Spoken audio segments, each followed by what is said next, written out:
Merhaba arkadaşlar. Yine LPS Kitty'den ben Kitty.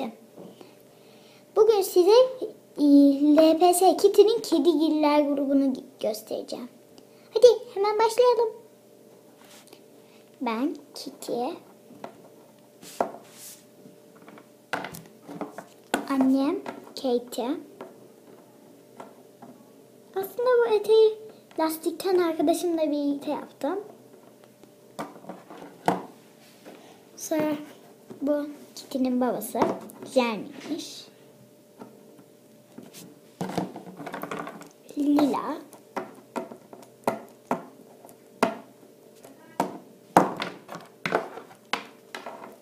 Bu ahududu da en sevdiğim kedi minişlerimden biri. Dondurma. Mary veya buna prenses de diye de bilebilirsiniz. Eski minişlerden yine.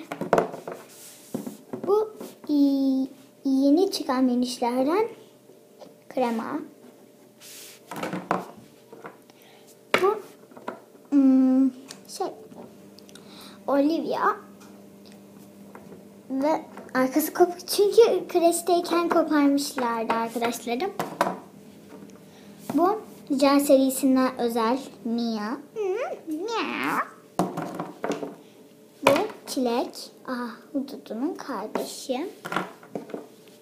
Ve süslü bu.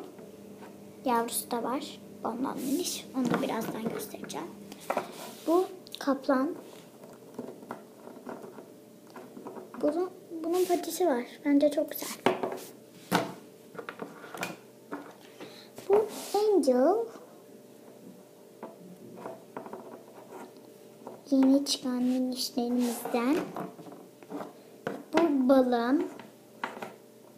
Çok güzel. Papa. Bu ise şekercik ama ben bunun çıktığı adı Sugar Sprinkles. Ben buna Sugar Sprinkles diyorum. Çok güzel. Evet arkadaşlar, şimdilik Miniş koleksiyonumuzun bu kadarını göstereceğim. Evet, dahası da var. Abone olmayı lütfen unutmayın.